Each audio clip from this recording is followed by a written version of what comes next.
వడ్ల కుప్పల మీదనే రైతులు చనిపోతున్న పరిస్థితి ఉంది.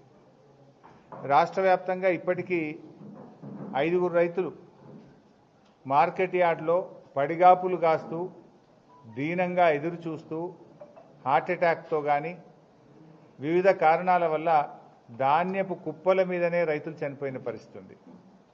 ఏప్రిల్ 15 జగిత్యాల జిల్లా కతలాపూర్ గ్రామంలో జలపతి రెడ్డి అనే రైతు మార్కెట్ యార్డ్లోనే చనిపోవడం జరిగింది. ఏప్రిల్ 21 మహబూబాబాద్ జిల్లా తొర్రూరు మండలంలో చీర్లపాలెం అనే గ్రామంలో మహిళా రైతు ప్రేమలత మార్కెట్ యార్డ్లో ధాన్యం తెచ్చి అక్కడే 2-3 రోజులు పడిగాపులు చేస్తూ చనిపోవడం జరిగింది. ఏప్రిల్ 26 సిద్దిపేట జిల్లా చేర్యాల మండలంలో ఆకునూరు గ్రామంలో హనుమయ్య అనే రైతు వడ్ల కుప్ప మీదనే ఆకునూరు గ్రామం చేర్యాల మండలం సిద్దిపేట జిల్లాలో చనిపోవడం జరిగింది.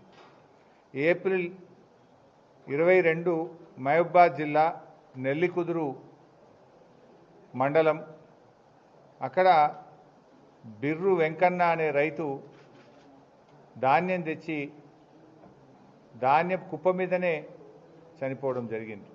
ఇట్లా చాలామంది రైతులు, అంటే ఇవి నిజంగా ఇవి నార్మల్ డెత్స్ కావు, ప్రభుత్వ నిర్లక్ష్యం వల్ల జరిగినటువంటి చావులు. ఒక రకంగా చెప్పాలంటే ఇవి ప్రభుత్వ హత్యలు. రైతులు ఇవాళ ఇట్లా చనిపోతున్నా ఈ ప్రభుత్వానికి చీమ కుట్టినట్టు కూడా లేదు. అందాల పోటీల మీద ఉన్న శ్రద్ధ రైతుల మీద లేకపోవడం సిగ్గుచేటు.